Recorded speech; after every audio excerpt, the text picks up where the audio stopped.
No final da apostila da preventiva tem alguns casos que caíram nas provas anteriores, né?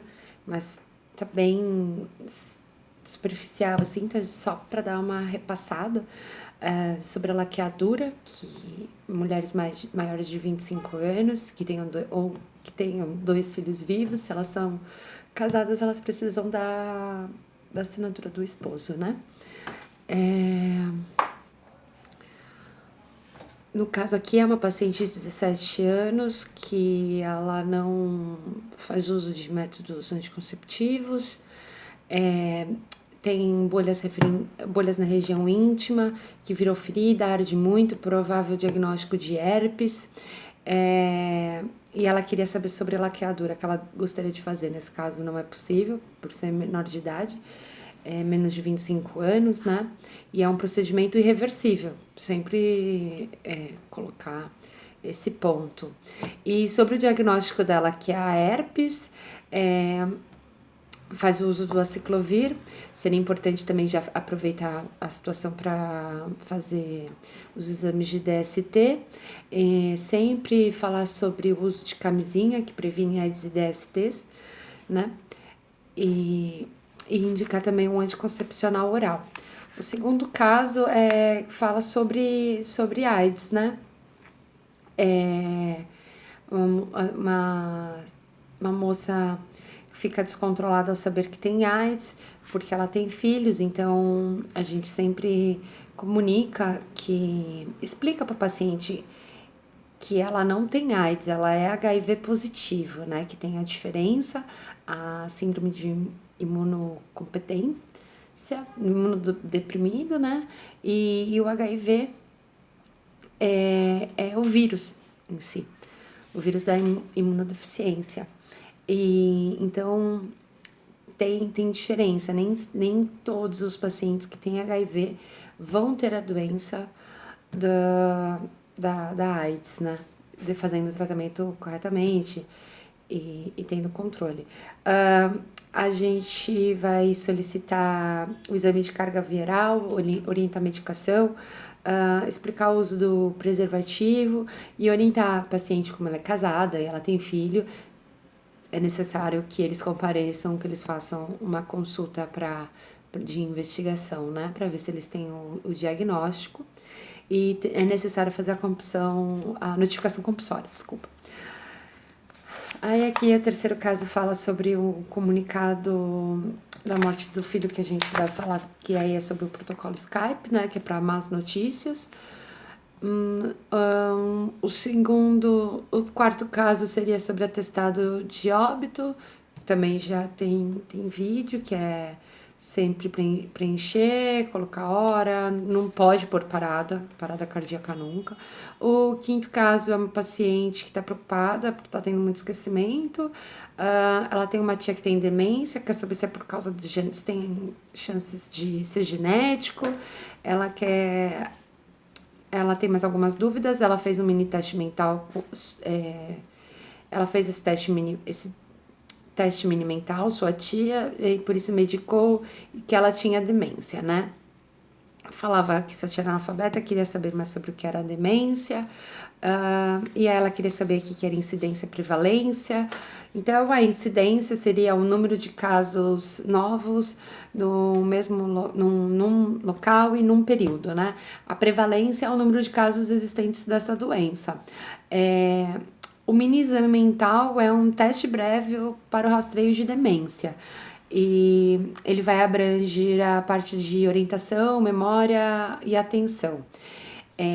A demência tem vários tipos de demência, né? E uma das mais conhecidas é o Alzheimer. A gente tem a demência vascular também, que é pelo AVC, pelo AVC isquêmico. A gente também tem a demência do lobo frontal, alguns tipos são essas. E, na verdade, a demência é um declínio progressivo, ela não é uma característica do idoso, não é porque a pessoa tá ficando idosa que ela tem que ter demência. A demência, ela também tem fatores extrínsecos, né? Então, por exemplo, às vezes um medicamento, falta de vitamina, tem outros motivos. Então, a demência ela pode ocorrer até numa pessoa de 40 anos e tem as formas reversíveis e irreversíveis. Irreversíveis, por exemplo, como Alzheimer, AVC isquêmico, tem a demência também que é causada por álcool, isso em alcoólatras crônicos, né? Então, a demência em si, ela é um declínio progressivo, com perda de memória, perda de capacidade intelectual,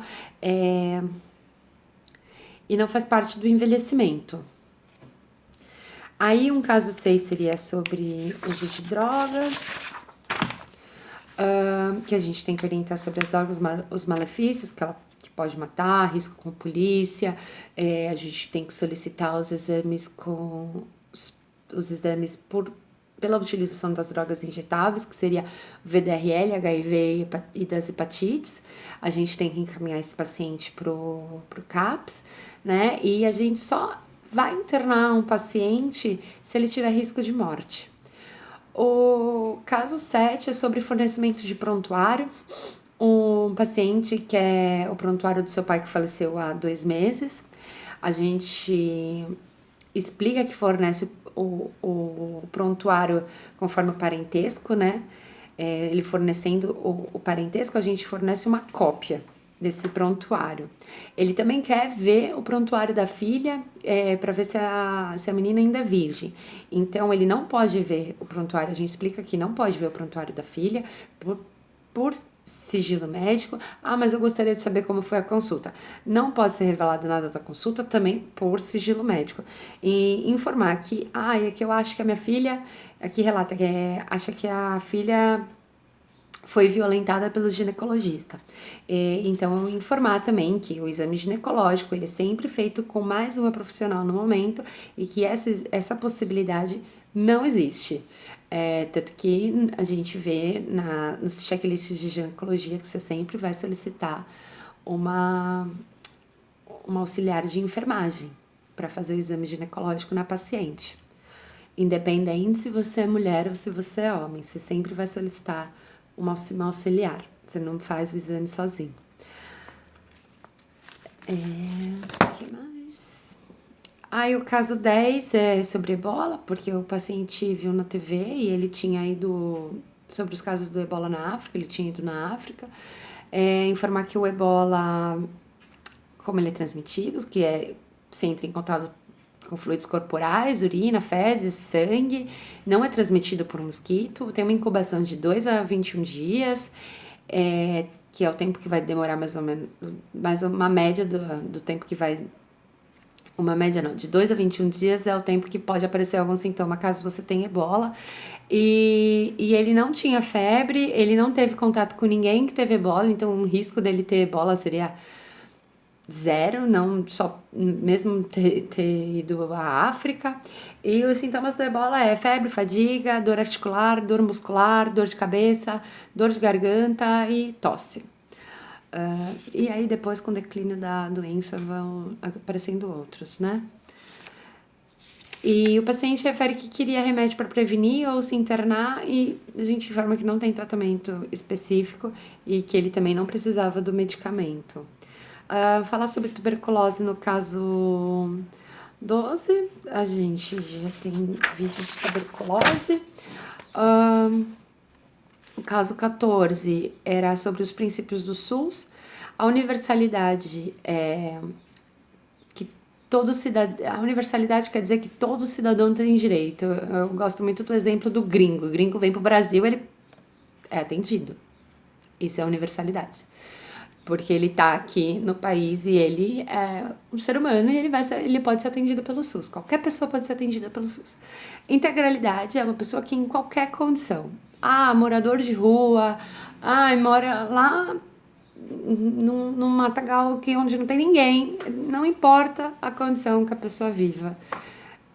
Viva ou tenha saúde física, mental, ela tem que ser atendida pelo SUS.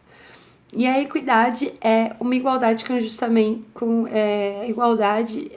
um julgamento justo. O que seria uma igualdade com um julgamento justo, né? Eu, por exemplo, tenho 1,75, não posso Se eu for ver um show, uma pessoa, eu não posso ganhar um banquinho do mesmo tamanho que uma pessoa que tem 1,65. Eu tenho 10 centímetros a mais. Essa questão de dar uma igualdade à população conforme a necessidade de cada um, né? Tem uma questão aqui que fala sobre sensibilidade e especificidade. A sensibilidade é que quando o exame dá positivo, as chances de você realmente ter essa doença são maiores. Então, as chances de ter falsos positivos, tipo, não acontece. E a especificidade é quando dá negativo e realmente você não tem a doença. As chances de dar negativo e você ter a doença são bem poucas, assim, bem mais raro. Então, a sensibilidade, se você tá doente mesmo, se dá positivo, tá doente mesmo, e a especificidade, se dá negativo, é porque você não tem realmente a doença. Então, a sensibilidade ocorre menos chances de falso positivo e a especificidade menos chances de falso negativo.